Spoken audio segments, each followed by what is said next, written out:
মুহাম্মাদের উম্মত বড় দামি, এদের মধ্যে দুইটা গুণ থাকবে, এরা উম্মতের জন্য কলিজা দিয়া রাস্তায় বের হয়ে যাবে খেদমতের জন্য, দুই কাজের জন্য। এদের একদিকে উম্মতের মসজিদের দাওয়াত দিবে, অন্যদিকে গানের আওয়াজ থেকে এদের ফিরাবে। এজন্য আল্লাহ কোরআনের অন্য আয়াতে বলেন, ইয়া আইয়ুহাল্লাযীনা আমানু কু আনফুসাকুম ওয়া আহলিকুম নারা ওয়াকুদুহান নাস ওয়াল হিজারা আলাইহা মালাইকাতুন গিলাযুন শিদাদুন লা ইয়াসুনাল্লাহা মা আমারাহুম ওয়া ইয়াফআলুনা মা ইউমারুন।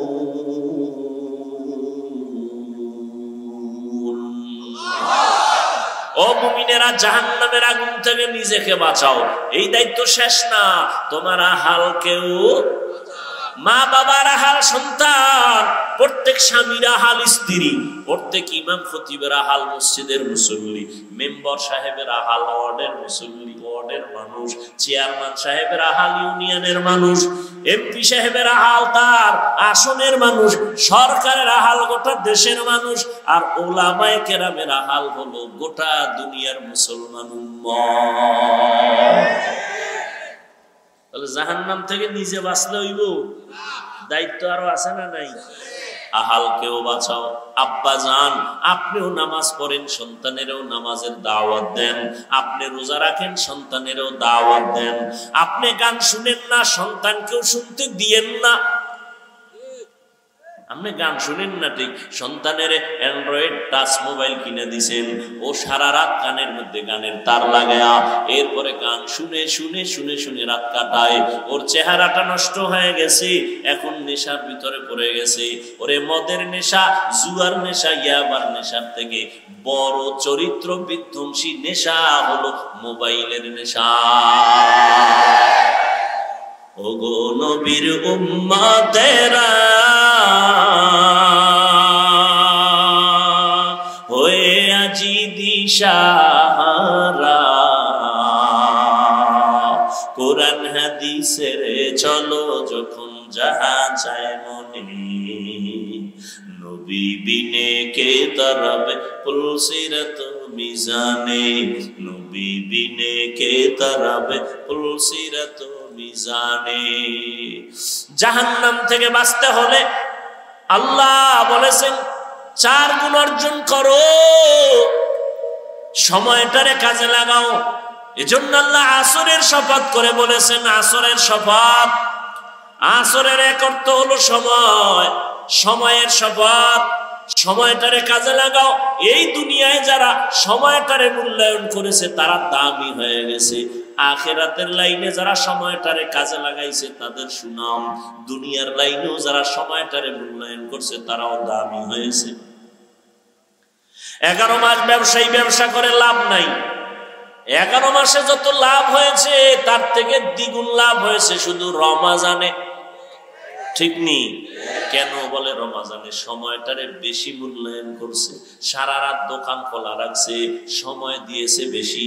11 মাসে এই পরিমাণ সময় দেয় নাই।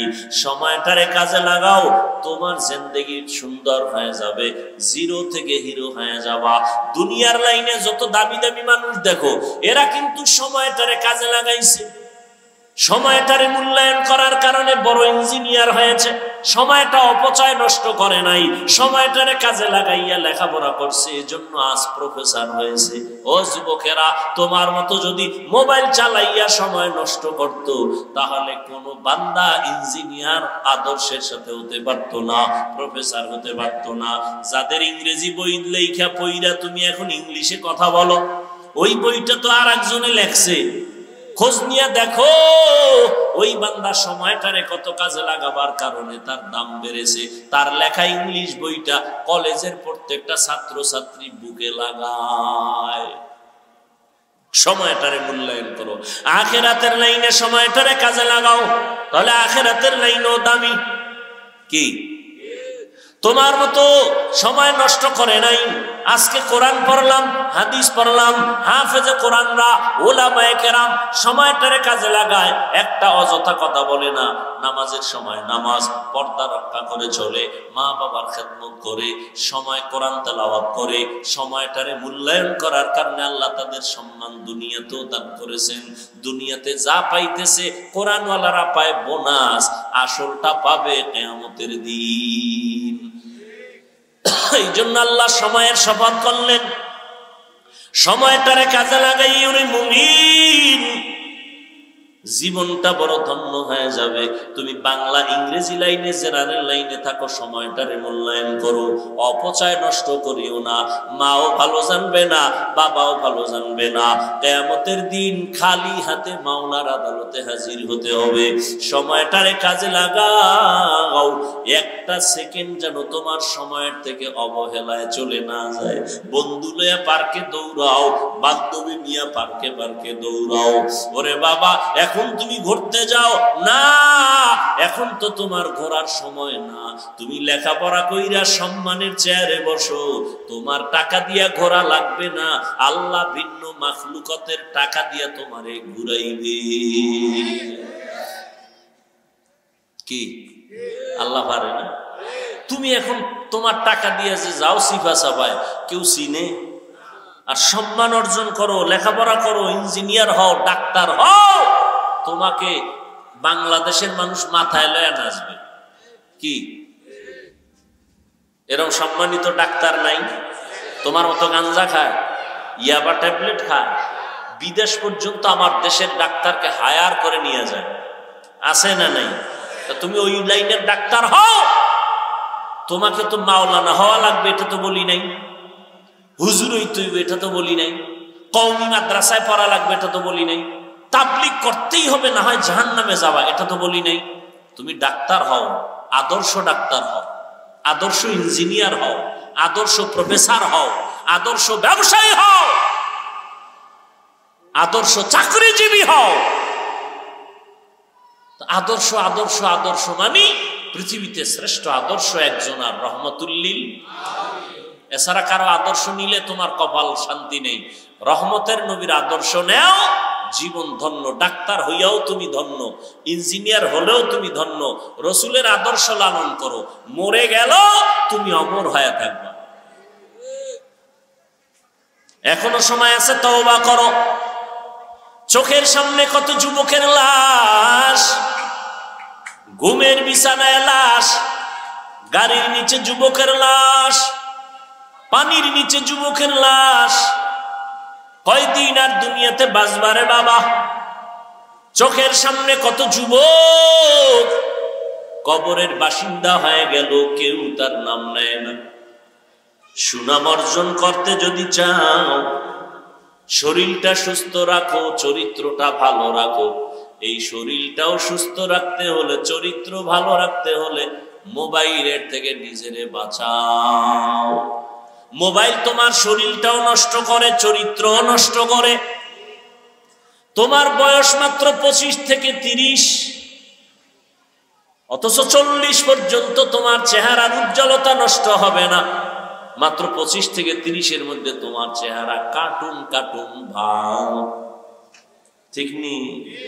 তোমার চোখে ব্যথা, মাথা ব্যথা, বুকে ব্যথা, হার্ট দুর্বল, কিডনি দুর্বল, মোবাইলের কারণে মাথা ব্যথা বেড়ে গেছে, চোখের পাওয়ার কমে গেছে, লেখাপড়ায় মন বসে না, পড়তে গেলে মাথা চক্কর লাগায়। আমার কিছু দেশের যুবকেরা মোবাইল চালাইতে চালাইতে চালাইতে তো এখন ল্যাংটা পাগল হয়ে রাস্তায় ঘুরে। নাই? আয়নার সামনে দাঁড়ায় দেখিস তো তোর চেহারাটা কেমন লাগে। তোমার চেহারা দিয়ে তাকাইলে মায়া লাগে না কেন? যেই পরিমাণ আকাম করো ওটা চেহারায় ভেসে উঠে। যাদের কলবের চক্ষু খোলা এরা তাকাইলেই বলতে পারবে তুই রাত্রে কি অপরাধ করেছ। ও যুবক বাবা, এখনো সময় আছে। এই চেহারায় পৃথিবীর কোনো মেডিসিন লাগাইলে কোনোদিন উজ্জ্বলতা বাড়বে না, সুন্দর হবে না। হ্যাঁ, একটা মেডিসিন যদি ব্যবহার করতে পারো, আল্লাহর কসম চেহারা আগের মতো উজ্জ্বল হয়ে যাবে। সেটা হলো গুনাহ ছাড়ো, আবার নেক আমল করো। তওবার মাধ্যমে গুনাহ ছেড়ে দাও। খাঁটি তওবা করো যে মরিয়া গেলে আর নামাজ ছাড়বো না, বেপরদায় চলবো না। আর একটা বড় তওবা হলো জীবনে কারো বরদোয়া নিব না। এটা একটা বড় পুঁজি। কারো বরদোয়া, মা বাবার বরদোয়া নিবি না, তাহলে শেষ। শিক্ষকের বরদোয়া নিবি না তো কপাল শেষ। মরার আগে মইরা থাকবি, মরার আগে মরবি, মানে রুহু থাকবে, দেহ থাকবে না। কিডনি শেষ, হার্ট শেষ, হাত শেষ, পাও শেষ, পায়ের অর্ধেক নাই, হাতের অর্ধেক নাই, অবশ্যই বিছনায় পড়ে থাকবি। মরার আগে মরে যাবি, রুহু থাকবে, দেহ থাকবে না। যদি মা বাবার বরদোয়া কপালে লাগে, শিক্ষকের বরদোয়া কপালে লাগে, তুই মরার আগে মরা। আজকে বয়ানের একটা থিম তোর পায়ে ধরে দিয়ে গেলাম, একটাই শপথ কর, কারো বরদোয়া নিব না। মা বাবার বরদোয়া নিবি না, কপাল শেষ। শিক্ষকের বরদোয়া নিবি না, সাবধান। ওলামায়ে কেরামের বরদোয়া নিবি না, কপাল পুড়ে যাবে। বাড়ি থাকবে, গাড়ি থাকবে, তুই থাকবি না। তুই কই থাকবি বলে আইসিইউতে থাকবি। ওখানে থাকলে একটু তোমার ফায়দা না হইলো হসপিটাল কত ফায়দা আছে, আছে না? কথাগুলো তুমি হেসে হেসে বাতাসে উড়াই দিও না। একটা শপথ করো যে ইনশাআল্লাহ যতদিন হায়াত পাই, হায়াতের মালিক আল্লাহ, সম্মানের মালিক আল্লাহ, রিজিকের মালিক আল্লাহ। মানুষের পিছু ঘুরো কেন?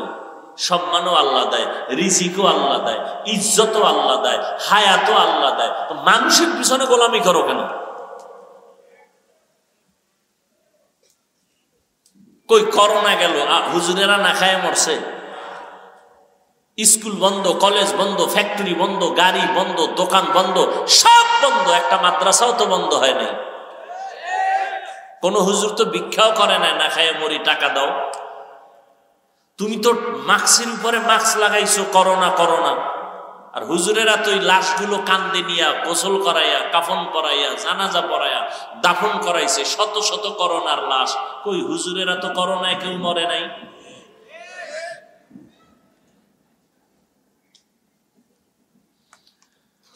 কারো বরদোয়া নিও না, একটা শপথ করে যাও। অন্তরে অন্তরে আল্লাহকে বলো, আল্লাহ আমি আজকে একটা শপথ করে নিলাম, আমি কারো বরদোয়া নেওয়ার মতো কাজ করব না। যদি নিয়ে থাকি আজকে গিয়া ক্ষমা চাও। ওস্তাদের সাথে বেয়াদবি যদি করে থাকো ক্ষমা নাও। হুজুর আমারে মাফ করে দেন, স্যার আমাকে মাফ করে দেন। একটা অক্ষরও যদি তোমাকে শিখায় তার সাথে জীবনে বেয়াদবি করবা না। যদি করিয়াও থাকো তাড়াতাড়ি মাফ চাইয়া নিও। মা বাবারে কষ্ট দিয়া থাকলে ক্ষমা চাইও। আলেম ওলামাদের বিরোধিতা যদি করিয়া থাকো, আমার আল্লাহর আরশে আজিম কেঁপে উঠবে। যদি গোপনে কিছু করিয়াও থাকো, গোপনে ওই আলেমের কাছে যেয়ে ক্ষমা চাইও। কারণ কিছু বান্দাদের বরদোয়া করা লাগে না, অন্তরে কষ্ট আসাটাই বড় বরদোয়া। লিকুল্লি শাইইন জিনাতুন ফিল ওয়ারা ওয়া জিনাতুল মারই তামামিল আদাবি আজ খুদা খাহিমে তৌফিক আদব আদব মাহরুমে গাস্তাজ ফজলে রা। আল্লাহর কাছে তওবা করে নাও রে যুবক। তোমার মতো যুবক তাকায় দেখো, জীবনে কোনোদিন মাদ্রাসায় পড়ে নাই, স্কুল কলেজে পড়ে, চাকরি করে, ব্যবসা করে, শ্রমিকের কাজ করে, নদীর মধ্যে মাছ ধরে, জমিনে চাষাবাদ করে, গাড়ি চালায়, ড্রাইভার, এক বেলার নামাজও বাদ দেয় না। আছে না নাই? মুহাম্মদ নে আকর কুফর কো মিটায়া,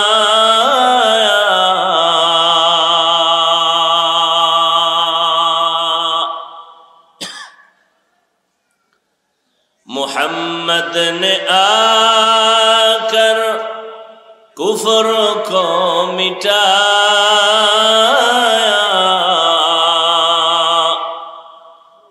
कुफर को मिटाकर सदाकत बताया, कुफर को मिटाकर सदाकत बताया। নবী বলেন, যারা আমার আনুগত্য করে তারা জান্নাতি। খুব খেয়াল করেন পয়েন্ট। নবীকে সাহাবাদের প্রশ্ন ছিল, নবী বলছিলেন সব উম্মত জান্নাতে যাবে, যারা আমাকে মানে না তারা যাবে না। সাহাবারা বললেন মানে না কারা?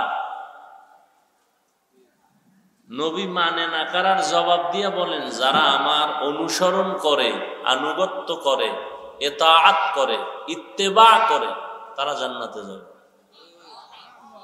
সাহাবায়ে কেরাম প্রশ্ন করলেন, আপনাকে মানে না কারা?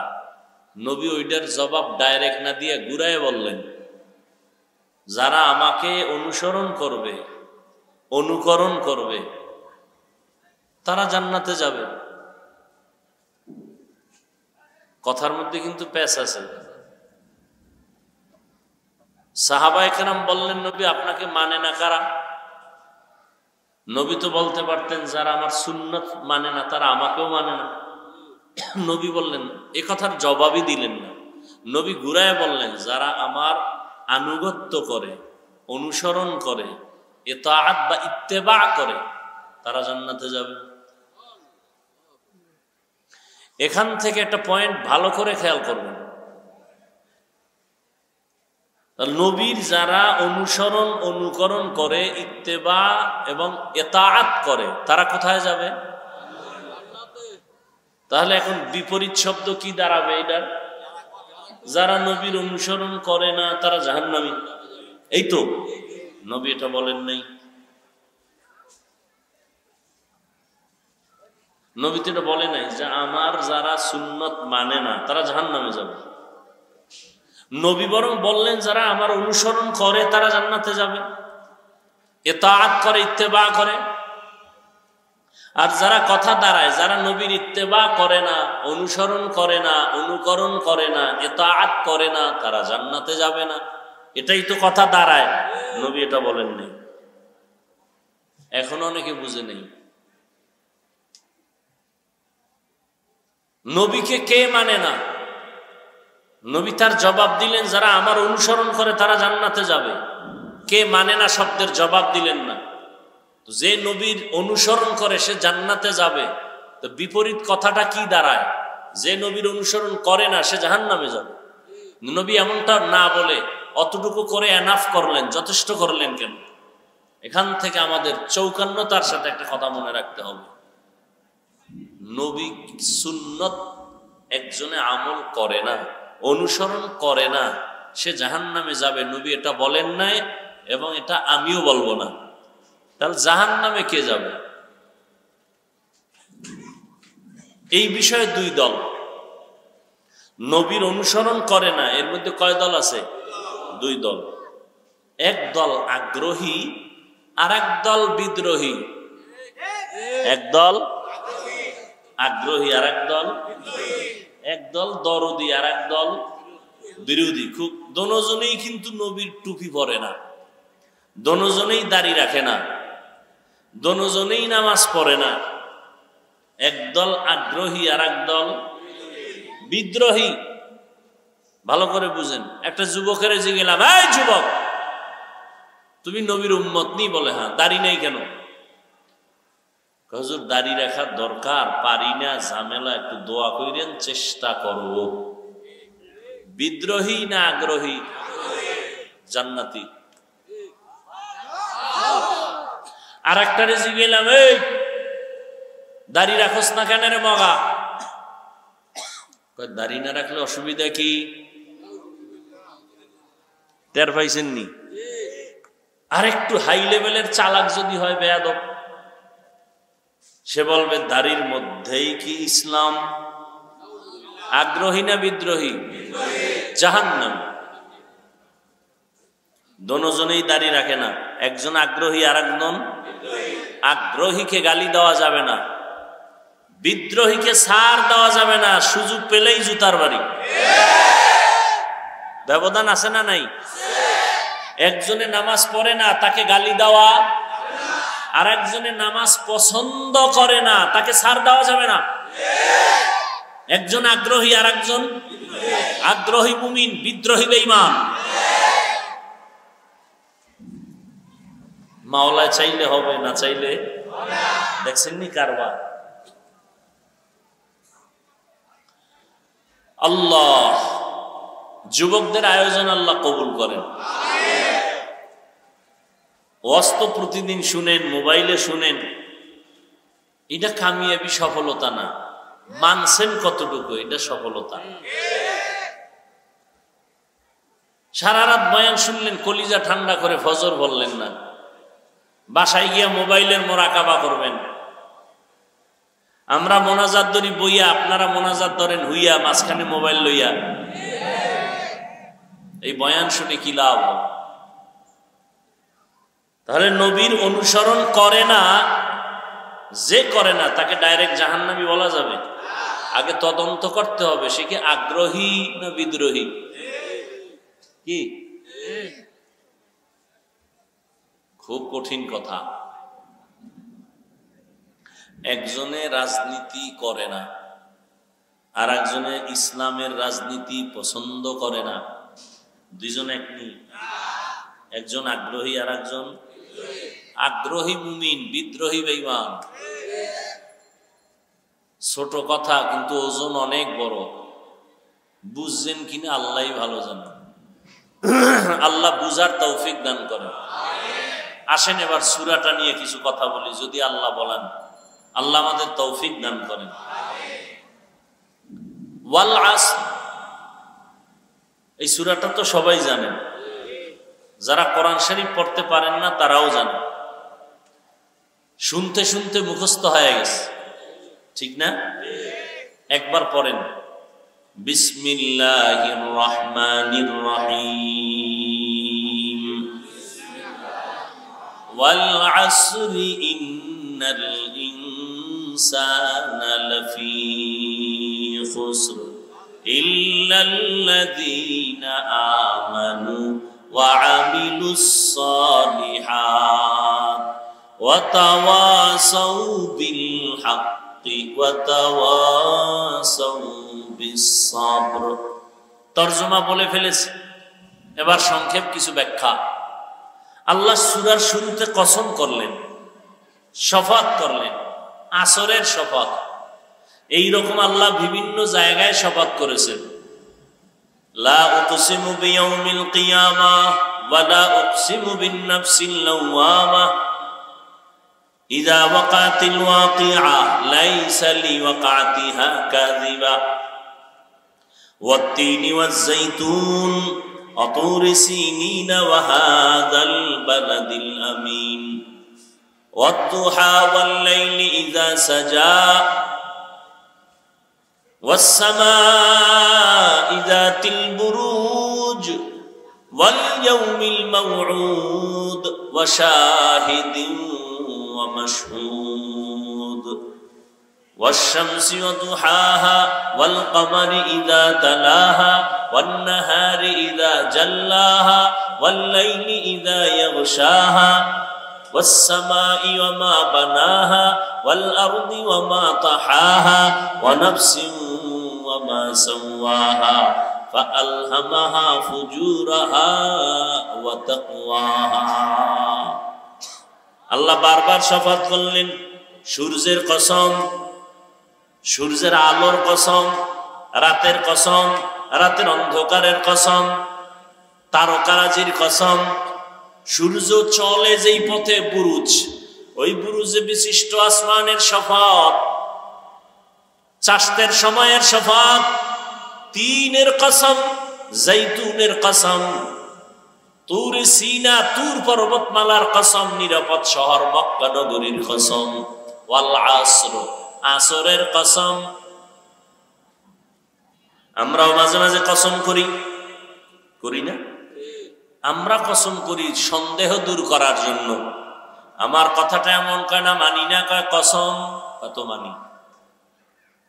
আল্লাহ শপথ করলেন কেন? কোরআনে সন্দেহ আছে দূর করার জন্য।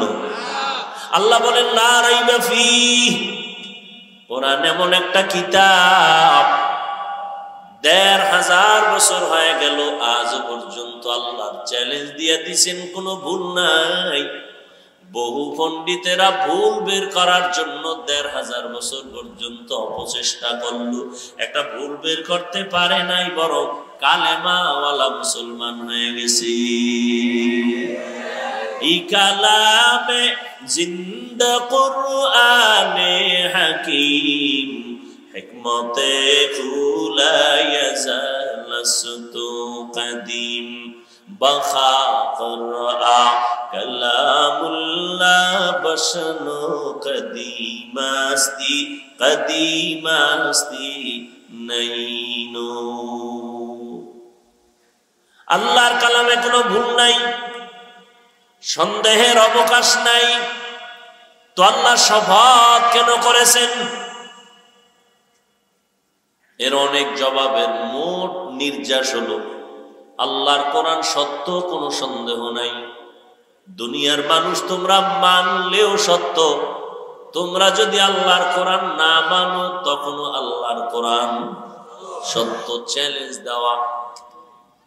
আল্লাহর দেওয়া যত কিতাব আছে, তাওরাত, জাবুর, এই মুখস্থ করেন, তাওরাত কি? তাওরাত, এরপর কি? জাবুর, এরপরে ইনজিল, হ্যাঁ, আরো আরো সহিফা ছিল, এগুলো আল্লাহর দেওয়া।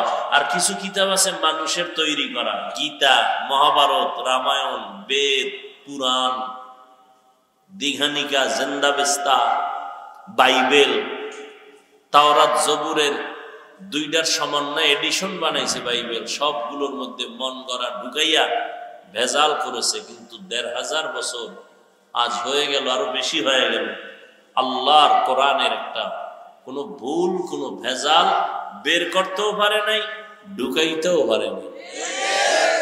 পারছে কেউ? তো আল্লাহ শাফাত করলেন কেন?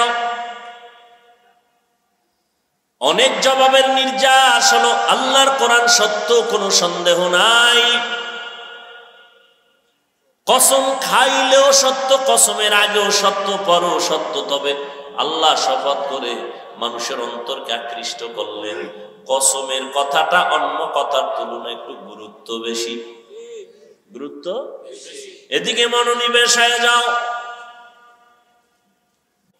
আসমানের কসম করেছেন, আসমান বড় দামি।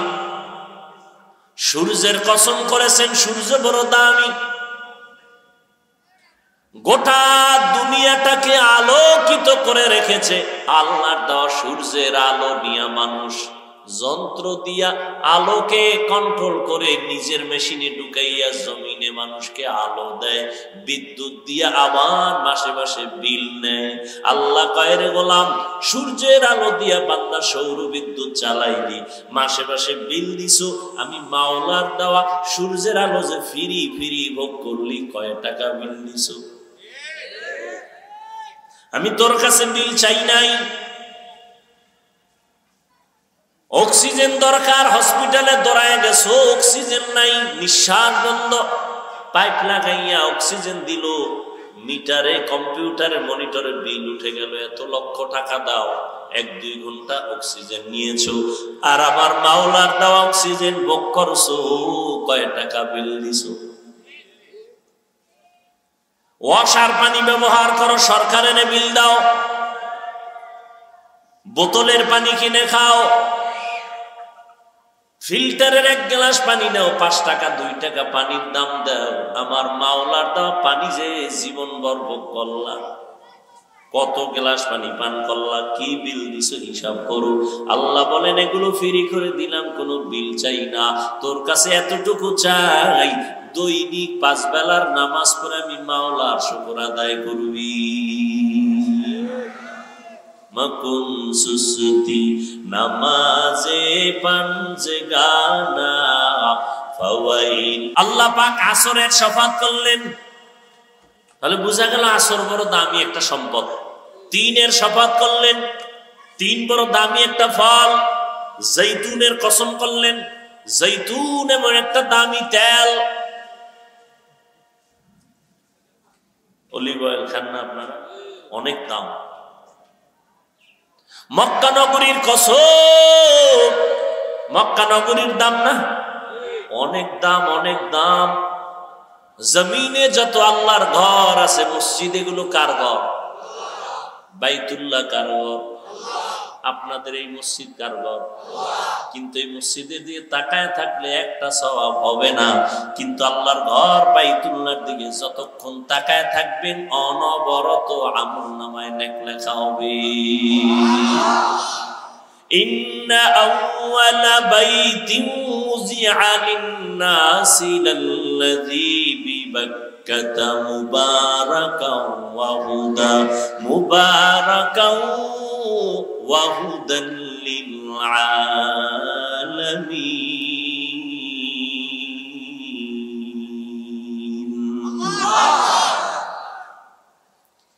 জমিন আল্লাহ বানায় একটা ঘর বানাইছেন, পৃথিবী নামক গ্রহটা বানাইয়া আল্লাহ একটা আগে ঘর বানাইছেন বাইতুল্লাহ। এটা এমন একটা ঘরের দিকে তাকায় থাকবেন সওয়াব। জমিনের মধ্যে আরো দামি দামি ঘর আছে, এত সুন্দর, যেমন আগ্রার তাজমহল আছে না, অনেক মানুষ দেখতে যায়। আমাদের বরিশালে আছে এক মসজিদ, টাঙ্গাইলে আছে বিশাল মসজিদ, বিদেশি পাথর দিয়ে বানানো, যতই সুন্দর টাকা লাগাও কোটি কোটি, একবার তাকাইলেও কোনো সওয়াব হবে না। আর বাইতুল্লাহ যতক্ষণ শুধু তাকায় তাকায় দেখবা আল্লাহর ঘর, নবী বলেন অনবরত আমলনামায় সওয়াব আর সওয়াব। আতিনা ফি দারে দুনিয়া না হাসান, আতিনা ফি দারে উকবানা হাসান, ইয়া কিয়াসাল মুস্তাগীসিন ইহদিনা লিফতিখারা বিল উলুমি ওয়াল গিনা। তুর সিনার কসম, তুর পাহাড় বড় দামি একটা পাহাড়, যেখানে আল্লাহ পাক মুসা নবীরে কিতাব দান করেছেন। বনি ইসরাইলের জন্য আল্লাহ পাক আসমান থেকে ডাইরেক্ট খানা পাঠাইছেন, খানা। আর আমরা খানা খাইতে কত কষ্ট, খাইতেও কষ্ট, অ্যারেঞ্জ করতেও কষ্ট। আর আল্লাহ বনি ইসরাইলের আসমান থেকে ডাইরেক্ট বৃষ্টির মতো জমিনে আসতো হালুয়া, কুয়াশার মতো দেখতো যে খানা বেরো রয়েছে। আর পাখির ভুনা গোশত, আস্তা পাখি বুনা হয়ে পড়তেছে বৃষ্টির মতো। বনি ইসরাইল এত বড় চালাক ছিল, নষ্ট চালাক। আল্লাহ সতর্ক করে বলছিলেন, এই নবী, উম্মত যেন চালাকি কইরা আজকের মজা পাইয়া রাইখা না দেয়, কালকে খাবে বইলা আমি ডেলি বাড়াবো। ওরা খাইয়া কিছু মজা পায়, সব খাইস না, কাইল খাম।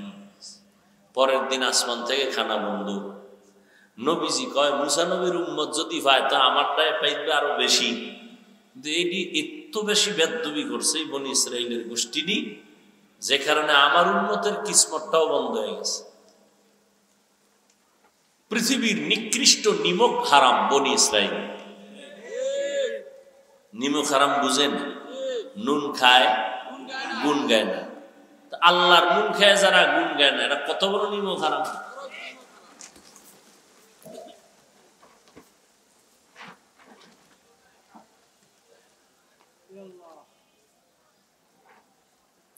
আল্লাহ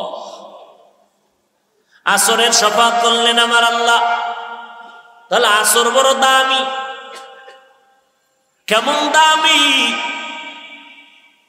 আসর এত মূল্যবান দামি একটা সম্পদ, এটারে যারা মূল্যায়ন করবে তারা নিজেরাই মূল্যায়িত হয়ে যাবে, এটারে যারা কাজে লাগাবে তারা নিজেরাই কাজে লেগে যাবে। আসর এমন এক দামি এক সম্পদ। আসর শব্দটার অনেক অর্থ আল্লাহ বলেছেন।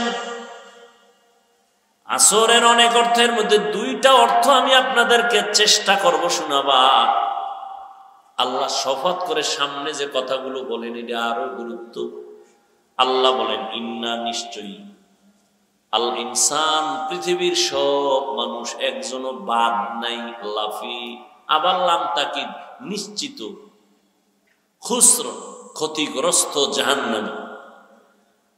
খেয়াল করেন, আল্লাহ একদিকে শপথ করলেন, কথা মজবুত হয়ে গেছে, আবার ইন্না তাকিদ দিলেন, আবার লাফির লাম তাকিদ দিলেন, দিয়া এতগুলো তাকিদের সিল মারলেন। যেই স্টাম্প তো একটা দামি, এর মধ্যে যদি আবার সিল লাগে তা আরো দাম বেড়ে গেল, মজবুত, ঠিক না? তাহলে আল্লাহর কথা তো দামি, কসম খায়া সিল লাগাইছেন একদম, আরো তাকিদ দিছেন দুইটা, ইন্না এক তাকিদ, লাম তাকিদ লাফি, সব তাকিদ দিয়া কয় কি, সব মানুষ জাহান্নামী। সব মানুষ কার কথা? সন্দেহ আছে? আল্লাহ কসম খাইলেন, দুই তাকিদ দিলেন, নিশ্চয়ই অবশ্যই পৃথিবীর সব মানুষ, একজনে এই মানুষের আওতার বাইরে না। আমেরিকা, লন্ডন, লেবানন, পৃথিবীর যেখানে যত মানুষ আছে সব মানুষ জাহান্নামী। আল্লাহ কসম খেয়ে বলেন সব জাহান্নামী। তাহলে অশুনে লাভ আছে কোন? আল্লাহ তো ফাইনাল অ্যান্সার দিয়েই দিয়েছেন, কসম খায় বলছেন সব মানুষ জাহান্নামে যাবে। একটু শুনে বাড়ি যাবেন, বিশাল ফেস লাগবে না কি? আল্লাহ বলেন আমি কথা শেষ করি নাই, কিন্তু নামের ব্রেক লাগাই দিলাম। ইল্লা, সব মানুষগুলো জাহান্নামে যাবে, কিন্তু, কিন্তু আছে না নাই? কিন্তু লাগাই দিছেন। আল্লাহ কয় 4 গুণ আলা মানুষ জাহান্নামে যাবে না। কয় গুণ? সব মানুষ জাহান্নামে যাবে, 4 গুণ আলা মানুষ জাহান্নামে যাবে না। আল্লাহ এই জায়গায় কঠোরতা অবলম্বন করছে। আগে কি ওই কই না আমরা আগে তিতা, আল্লাহ এটা কঠোর করছে, সব মানুষ জাহান্নামী জাহান্নামী জাহান্নামী। কয় না না, একেবারে ফিরে যাস না, 4 গুণওয়ালা মানুষগুলো জান্নাতে যাবে। কয় গুণ? আমরা নবী একটু দয়া বেশি না? নবী একটু আগে বিডা লাগাই দিছে, সব উম্মত জান্নাতে যাবে। কুল্লু উম্মতি ইয়াদখুলুনাল জান্নাহ, সব উম্মত জান্নাতে যাবে। নবীর প্রথম কথা সব জান্নাতি, আল্লাহর প্রথম কথা সব জাহান্নামী, কিন্তু 4 গুণওয়ালারা জান্নাতি। নবী কয় সব জান্নাতি সব জান্নাতি সব জান্নাতি, কিন্তু আমি মুহাম্মদের যারা মানে না তারা জান্নাতি না। নবীরে কারা মানে না বলছি না? নবীকে মানে না কারা? বলে বিদ্রোহী যারা। কারা? আগ্রহী যারা, তারা কিন্তু নবীরে মানে। যদিও সাময়িকভাবে নামাজ পড়তে পারে না, দাঁড়িয়ে রাখতে পারে না, টুপি পড়তে পারে না, কিন্তু দিলে চায় টুপি পরবে, মাঝে মাঝে পরিয়াও পালায়। এই মানুষগুলো এক সময় না এক সময় হেদায়েতের দরজায় ফিরিয়ে আসে। আর বিদ্রোহী যেই বদমাশগুলো, ওটা হেদায়েতের দরজাও তালাশ করে পায় না। নামাজ না পড়লেও দিল পরিষ্কার, কথায় কথা চায়ের দোকানে আলেমেরে গালি দেয়, মসজিদে 1 টাকাও দান করে না, মাদ্রাসায় দান করে না, বারবার হিসাব চায়। যারা দান করে তারা চায় দোয়া, যারা দান করে না তারা চায় হিসাব। বুঝেননি? আগ্রহী আর বিদ্রোহী, আল্লাহ হেদায়েত দান করুন। জিন্দেগি মে বন্দেগি তু করনা হে, जिंदगी में बंदगी तू करना है, जिंदगी पे बंदगी शर्मिंदा है, जिंदगी पे बंदगी शर्मिंदा है। दुनिया में हो दुनिया का तलबगार न हो, बाजार से गुजर हो खरीदार न हो। ये दुनिया एक मिसले कागज फूल है, ये दुनिया एक मिसले कागज फूल है, जिंदगी में बंदगी तू करना है, जिंदगी में बंदगी तू करना है,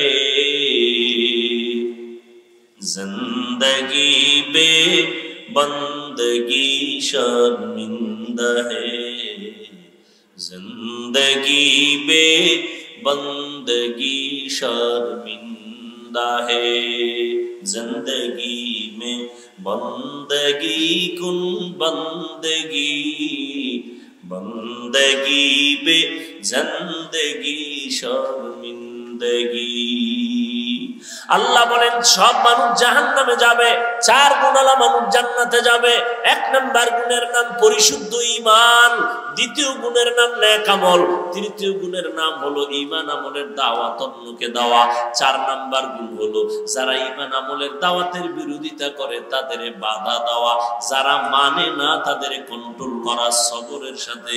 এই 4 গুণের মধ্যে প্রথম 2 গুণ ঈমান আর আমল, এই 2 গুণ হলো আল্লাহর হক। কার হক? আল্লাহ। আর যে বাকি 2 গুণ আছে এটা বান্দার হক। আল্লাহর হকে যদি ত্রুটি হয় নবী বলেন আল্লাহ চাইলে মাফ করে দিবেন, কিন্তু বান্দার হকে যদি ত্রুটি করো বান্দা ক্ষমা না দিলে আল্লাহ করবেন না।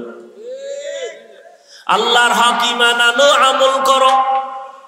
বান্দার হক হইল ঈমান আমলের দাওয়াত, ছেলেকে দাও, মেয়েকে দাও, ভাইকে দাও, স্ত্রীকে দাও, প্রতিবেশীকে দাও। যারা বিরোধিতা করে তাদের বাধা দাও। তুমি রহমতের নবীর উম্মত। আল্লাহ কোরআনে এই উম্মতের গুণগান গাইছেন। কোরআনে কোন নবীর উম্মতের গুণগান কোরআনে নাই? আখিরি নবীর উম্মত আমাদের গুণগান আল্লাহ কোরআনে করেছেন। কুনতুম খায়রা উম্মাতিন উখরিজাত লিন-নাস তা'মুরুনা বিল মা'রুফ ওয়া তানহাউনা আনিল মুনকার। মুহাম্মাদের উম্মত বড় দামি, এদের মধ্যে 2টা গুণ থাকবে। এরা উম্মতের জন্য কলিজা দিয়া রাস্তায় বের হয়ে যাবে খেদমতের জন্য, 2 কাজের জন্য। এদের একদিকে উম্মতের মসজিদের দাওয়াত দিবে, অন্যদিকে গানের আওয়াজ থেকে এদের ফিরাবে। এজন্য আল্লাহ কোরআনের অন্য আয়াতে বলেন ইয়া আইয়ুহাল্লাযীনা আমানু কু আনফুসাকুম ওয়া আহলিকুম নারা ওয়াকুদুহান নাস ওয়াল হিজারা আলাইহা মালাইকাতুন গিলাযুন শিদাদুন লা ইয়াসুনাল্লাহা মা আমারাহুম ওয়া ইয়াফআলুনা মা ইউমারুন।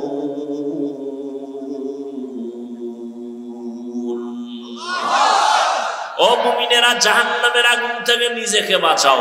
এই দায়িত্ব শেষ না, তোমার হালকেও, মা বাবার হাল সন্তান, প্রত্যেক স্বামীর হাল স্ত্রী, প্রত্যেক ইমাম খতিবের হাল মসজিদের মুসল্লি, মেম্বার সাহেবের হাল ওয়ার্ডের মুসল্লি, ওয়ার্ডের মানুষ, চেয়ারম্যান সাহেবের হাল ইউনিয়নের মানুষ, এমপি সাহেবের হাল তার আসনের মানুষ, সরকারের হাল গোটা দেশের মানুষ, আর ওলামায়ে কেরামের হাল হলো গোটা দুনিয়ার মুসলমান উম্মত। তাহলে জাহান্নাম থেকে নিজে বাঁচলে হইব, দায়িত্ব আরো আছে না নাই? আহালকেও বাঁচাও। আব্বা জান, আপনিও নামাজ পড়েন, সন্তানেরও নামাজের দাওয়াত দেন। আপনি রোজা রাখেন, সন্তানেরও দাওয়াত দেন। আপনি গান শুনেন না, সন্তানকেও শুনতে দিয়েন না। আপনি গান শুনেন না ঠিক, সন্তানের অ্যান্ড্রয়েড টাচ মোবাইল কিনে দিছেন, ও সারা রাত কানের মধ্যে গানের তার লাগায়া এরপরে গান শুনে শুনে শুনে শুনে রাত কাটায়। ওর চেহারাটা নষ্ট হয়ে গেছে, এখন নেশার ভিতরে পড়ে গেছে। ওরে মদের নেশা, জুয়ার নেশা, ইয়াবার নেশার থেকে বড় চরিত্র বিধ্বংসী নেশা হলো মোবাইলের নেশা। ওগো নবীর উম্মতেরা হয়ে আজি দিশাহারা, কোরআন হাদিসের চলো যখন যাহা চায় মনে, নবী বিনে কে তরবে পুলসিরত মিজানে, নবী বিনে কে তরবে পুলসিরত মিজানে। জাহান্নাম থেকে বাঁচতে হলে আল্লাহ বলেছেন 4 গুণ অর্জন করো, সময়টারে কাজে লাগাও। এজন্য আল্লাহ আসরের শপথ করে বলেছেন, আসরের শপথ। আসরের এক অর্থ হলো সময়, সময়ের শপথ। সময়টারে কাজে লাগাও। এই দুনিয়ায় যারা সময়টারে মূল্যায়ন করেছে তারা দামি হয়ে গেছে। আখিরাতের লাইনে যারা সময়টারে কাজে লাগাইছে তাদের সুনাম। দুনিয়ার লাইনেও যারা সময়টারে মূল্যায়ন করছে তারাও দামি হয়েছে। 11 মাস ব্যবসায়ী ব্যবসা করে লাভ নাই। 11 মাসে যত লাভ হয়েছে তার থেকে দ্বিগুণ লাভ হয়েছে শুধু রমাজানে। ঠিক নেই? কেন বলে রমাজানে সময়টারে বেশি মূল্যায়ন করছে, সারা রাত দোকান খোলা রাখছে, সময় দিয়েছে বেশি। 11 মাসে এই পরিমাণ সময় দেয় নাই। সময়টারে কাজে লাগাও, তোমার জিন্দেগি সুন্দর হয়ে যাবে, জিরো থেকে হিরো হয়ে যাবা। দুনিয়ার লাইনে যত দামি দামি মানুষ দেখো, এরা কিন্তু সময়টারে কাজে লাগাইছে। সময়টারে মূল্যায়ন করার কারণে বড় ইঞ্জিনিয়ার হয়েছে। সময়টা অপচয় নষ্ট করে নাই, সময়টারে কাজে লাগাইয়া লেখাপড়া করছে, এজন্য আজ প্রফেসর হয়েছে। ও যুবকেরা, তোমার মতো যদি মোবাইল চালাইয়া সময় নষ্ট করত তাহলে কোনো বান্দা ইঞ্জিনিয়ার আদর্শের সাথে হতে পারত না, প্রফেসর হতে পারত না। যাদের ইংরেজি বই লেখা পইরা তুমি এখন ইংলিশে কথা বলো, ওই বইটা তো আর একজনে লেখছে।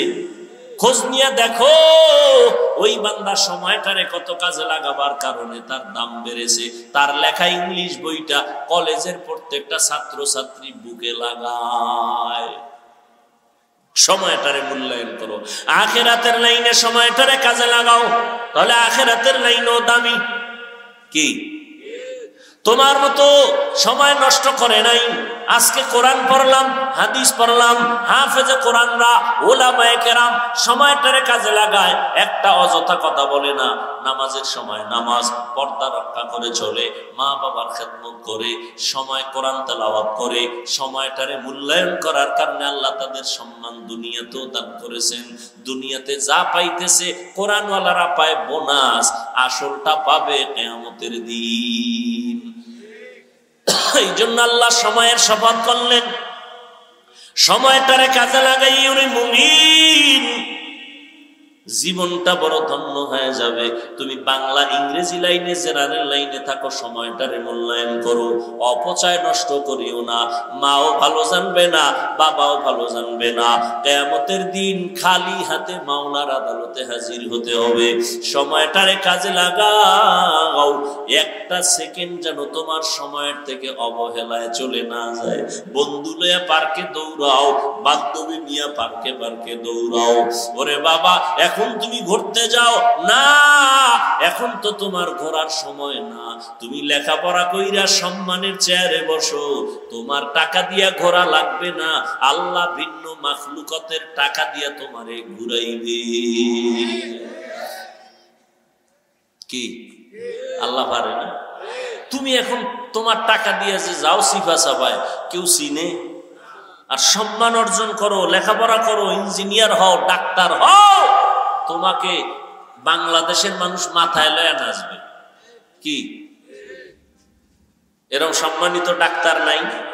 তোমার মতো গাঞ্জা খায়, ইয়াবা ট্যাবলেট খায়, বিদেশ পর্যন্ত আমার দেশের ডাক্তারকে হায়ার করে নিয়ে যায়, আছে না নাই? তা তুমি ওই লাইনের ডাক্তার হও। তোমাকে তো মাওলানা হওয়া লাগবে এটা তো বলি নাই, হুজুর হইতে হইবে এটা তো বলি নাই, কওমি মাদ্রাসায় পড়া লাগবে এটা তো বলি নাই, তাবলীগ করতেই হবে না হয় জাহান্নামে যাওয়া এটা তো বলি নাই। তুমি ডাক্তার হও, আদর্শ ডাক্তার হও, আদর্শ ইঞ্জিনিয়ার হও, আদর্শ প্রফেসর হও, আদর্শ ব্যবসায়ী হও, আদর্শ চাকরিজীবী হও। আদর্শ আদর্শ আদর্শ মানে পৃথিবীতে শ্রেষ্ঠ আদর্শ একজন আর রহমতুল্লিল। এছাড়া কারো আদর্শ নিলে তোমার কপাল শান্তি নেই। রহমতের নবীর আদর্শ নেও, জীবন ধন্য। ডাক্তার হইয়াও তুমি ধন্য, ইঞ্জিনিয়ার হলেও তুমি ধন্য। রসুলের আদর্শ লালন করো, মরে গেল তুমি অমর হয়ে থাকবা। এখনো সময় আছে, তওবা করো। চোখের সামনে কত যুবকের লাশ, ঘুমের বিছানায় লাশ, গাড়ির নিচে যুবকের লাশ, পানির নিচে যুবকের লাশ। কয়দিন আর দুনিয়াতে বাঁচবারে বাবা? চোখের সামনে কত যুবক কবরের বাসিন্দা হয়ে গেল, কেউ তার নাম নেয় না। সুনাম অর্জন করতে যদি চাও, শরীরটা সুস্থ রাখো, চরিত্রটা ভালো রাখো। এই শরীরটাও সুস্থ রাখতে হলে, চরিত্র ভালো রাখতে হলে মোবাইলের থেকে নিজেরে বাঁচাও। মোবাইল তোমার শরীরটাও নষ্ট করে, চরিত্রও নষ্ট করে। তোমার বয়স মাত্র 25 থেকে 30, অথচ 40 পর্যন্ত তোমার চেহারার উজ্জ্বলতা নষ্ট হবে না। মাত্র 25 থেকে 30-এর মধ্যে তোমার চেহারা কার্টুন কার্টুন ভাব, ঠিক নি? তোমার চোখে ব্যথা, মাথা ব্যথা, বুকে ব্যথা, হার্ট দুর্বল, কিডনি দুর্বল। মোবাইলের কারণে মাথা ব্যথা বেড়ে গেছে, চোখের পাওয়ার কমে গেছে, লেখাপড়ায় মন বসে না, পড়তে গেলে মাথা চক্কর লাগায়। আমার কিছু দেশের যুবকেরা মোবাইল চালাইতে চালাইতে চালাইতে তো এখন ল্যাংটা পাগল হয়ে রাস্তায় ঘুরে। নাই? আয়নার সামনে দাঁড়ায় দেখিস তো তোর চেহারাটা কেমন লাগে। তোমার চেহারা দিয়ে তাকাইলে মায়া লাগে না কেন? যেই পরিমাণ আকাম করো ওটা চেহারায় ভেসে উঠে। যাদের কলবের চক্ষু খোলা, এরা তাকাইলেই বলতে পারবে তুই রাত্রে কি অপরাধ করেছ। ও যুবক বাবা, এখনো সময় আছে। এই চেহারায় পৃথিবীর কোনো মেডিসিন লাগাইলে কোনোদিন উজ্জ্বলতা বাড়বে না, সুন্দর হবে না। হ্যাঁ, একটা মেডিসিন যদি ব্যবহার করতে পারো, আল্লাহর কসম চেহারা আগের মতো উজ্জ্বল হয়ে যাবে। সেটা হলো গুনাহ ছাড়ো, আবার নেক আমল করো। তওবার মাধ্যমে গুনাহ ছেড়ে দাও। খাঁটি তওবা করো যে মরিয়া গেলে আর নামাজ ছাড়বো না, বেপরদায় চলবো না। আর একটা বড় তওবা হলো জীবনে কারো বরদোয়া নিব না। এটা একটা বড় পুঁজি। কারো বরদোয়া, মা বাবার বরদোয়া নিবি না, তাহলে শেষ। শিক্ষকের বরদোয়া নিবি না তো কপাল শেষ। মরার আগে মইরা থাকবি, মরার আগে মরবি, মানে রুহু থাকবে, দেহ থাকবে না। কিডনি শেষ, হার্ট শেষ, হাত শেষ, পাও শেষ, পায়ের অর্ধেক নাই, হাতের অর্ধেক নাই, অবশ্যই বিছনায় পড়ে থাকবি। মরার আগে মরে যাবি, রুহু থাকবে, দেহ থাকবে না। যদি মা বাবার বরদোয়া কপালে লাগে, শিক্ষকের বরদোয়া কপালে লাগে, তুই মরার আগে মরা। আজকে বয়ানের একটা থিম তোর পায়ে ধরে দিয়ে গেলাম, একটাই শপথ কর, কারো বরদোয়া নিব না। মা বাবার বরদোয়া নিবি না, কপাল শেষ। শিক্ষকের বরদোয়া নিবি না, সাবধান।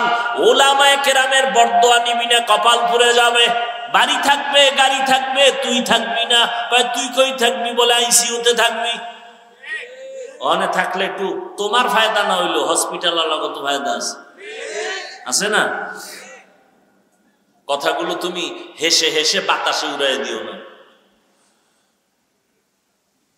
একটা শপথ করো যে ইনশাআল্লাহ যতদিন হায়াত পাই, হায়াতের মালিক আল্লাহ, সম্মানের মালিক আল্লাহ, রিজিকের মালিক আল্লাহ। মানুষের পিছু ঘুরো কেন? সম্মানও আল্লাহ দেয়, রিজিকও আল্লাহ দেয়, ইজ্জতও আল্লাহ দেয়, হায়াতও আল্লাহ দেয়। তো মানুষের পিছনে গোলামি করো কেন? কই করোনা গেল, হুজুরেরা না খায় মরছে। স্কুল বন্ধ, কলেজ বন্ধ, ফ্যাক্টরি বন্ধ, গাড়ি বন্ধ, দোকান বন্ধ, সব বন্ধ। একটা মাদ্রাসাও তো বন্ধ হয় নাই। কোন হুজুর তো ভিক্ষাও করে না, না খায় মরি টাকা দাও। তুমি তো মাস্কের উপরে মাস্ক লাগাইছো, করোনা করোনা। আর হুজুরেরা তো ওই লাশগুলো কান্দে নিয়া গোসল করাইয়া, কাফন পরাইয়া, জানাজা পরাইয়া দাফন করাইছে শত শত করোনার লাশ। কই হুজুরেরা তো করোনায় কেউ মরে নাই।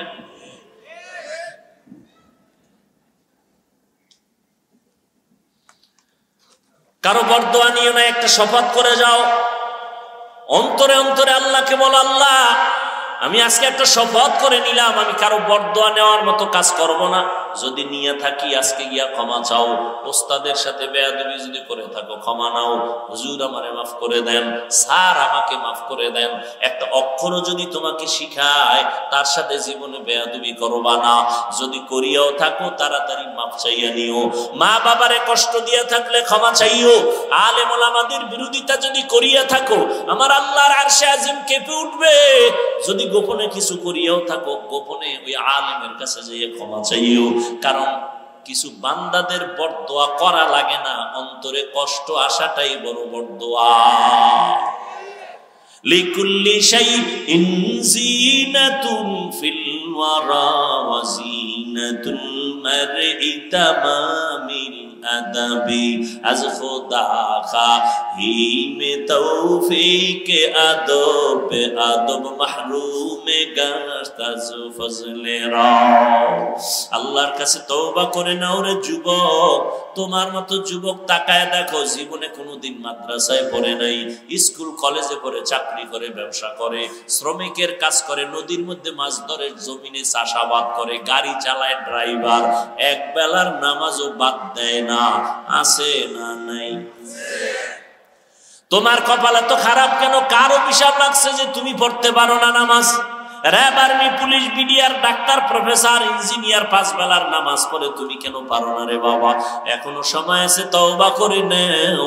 রাস্তায় গাড়ি চালায়, ড্রাইভারি করে, আজান হয়ে গেছে, গাড়িতে তালা লাগায়, মসজিদে নামাজে ঢুকে গেল, তুমি কেন পারো না রে বাবা? ও বুড়া বাবাজিরা, আপনার মতো বুড়া মানুষ হাতে লাঠি নিয়ে মসজিদে গিয়ে নামাজ পড়ে, আপনারা কেন পারবেন না? ও পর্দার আড়ালের আম্মা জান বোনেরা, আপনাদের মতো কত মা, কত বোনেরা পর্দা রক্ষা করে চলে, স্বামীর মাল হেফাজত করে, মোবাইলে সময় নষ্ট করে না, নামাজ ছাড়ে না, পর্দার বাহিরে চলে না, নবীর তরিকায় চলে। ও মা, আপনারা কেন পারবেন না? ও বোনেরা, আপনারা কেন পারবেন না? আল্লাহ তো তওবার দরজা খুলে ডাকতেছে, এখনো সময় আছে, তওবা করে নেন। মরিয়া গেলে যাব। ও আল্লাহ, হায়াতের মালিক তুমি, ইজ্জতের মালিক তুমি, রিজিকের মালিক তুমি। শয়তানের ধোকায় পড়ে জীবনে কত নামাজ ছাড়লাম, কত বেপরদায় চললাম, কত গুনাহ করলাম, আজকে থেকে তওবা করে নিলাম। মরিয়া গেলে যাব, আর নামাজ ছাড়বো না, আর দাড়ি কাটবো না, মা বাবার সাথে বেয়াদবি করবো না, মুরব্বী উলামায়ে কেরাম, শিক্ষক যারা, তাদের সাথে কোনোদিন বেয়াদবি করবো না, আর কোনোদিন নবীর তরিকার বাইরে চলবো না। উলামায়ে কেরামের পরামর্শ নিয়া, মা বাবার দোয়া নিয়ে সামনে চলবো। তওবা করার মতো যদি কারো অন্তর তৈরি হয়, দুটো হাত আমার আল্লাহকে দেখাইয়া দাও। আয় আল্লাহ, হাতগুলো কবুল করে নেন, তওবা কবুল করে নেন, তওবার উপরে মজবুত হইয়া চলার মতো তৌফিক আমাদের দান করেন। আমিন। আলহামদুলিল্লাহি রাব্বিল আলামিন, ওয়াসসালাতু ওয়াসসালামু আলা সাইয়্যিদিল আম্বিয়া ওয়াল মুরসালিন ওয়া আলা আলিহি ওয়া আসহাবিহি আজমাইন। ইয়া আরহামার রাহিমিন, ইয়া আরহামার রাহিমিন, ইয়া আরহামার রাহিমিন। রব্বিরহামহুমা কামা রব্বায়ানি সগীরা। আল্লাহুম্মা ইন্নাকা আফুউন কারীম তুহিব্বুল আফওয়া ফা'ফু আন্না। আল্লাহুম্মা ইন্না নাসআলুকা রিযাকা ওয়াল জান্নাহ ওয়া নাউযু বিকা মিন سخطك والنار. اللهم إنا نعوذ بك من البرص والجنون والجذام وسيء الأسقام. ربنا ظلمنا أنفسنا وإن لم تغفر لنا وترحمنا لنكونن من الخاسرين. ربنا آتنا في الدنيا حسنة وفي الآخرة حسنة وقنا عذاب النار. ربنا وآتنا ما وعدتنا على رسلك ولا تخزنا يوم القيامة إنك لا تخلف الميعاد. ওদায়ার মালিক, গুনাহের বোঝা নিয়ে আপনার দরওয়াজায় হাজির। ওলামায়ে কেরাম, মুরব্বী, হাজী সাহেব, কত ব্যবসায়ী, চাকরিজীবীরা হাত তুলেছেন। পর্দার আড়ালের মা বোনেরা, আয় আল্লাহ, কত ব্যবসায়ী, চাকরিজীবীরা, আমার কলিজার যুবক ছাত্র ভাইরা আপনার দরওয়াজায় হাজির। গুনার কারণে বেজার হইয়া খালি ফিরাইয়া দিয়েন না। তওবার নিয়তে হাত তুলেছি, আর গুনাহ করব না রে আল্লাহ। মেহেরবানি করে আমাদের জীবনের সব গুনাহগুলো মাফ করে দেন। আয় আল্লাহ, মাহফিল কবুল করে।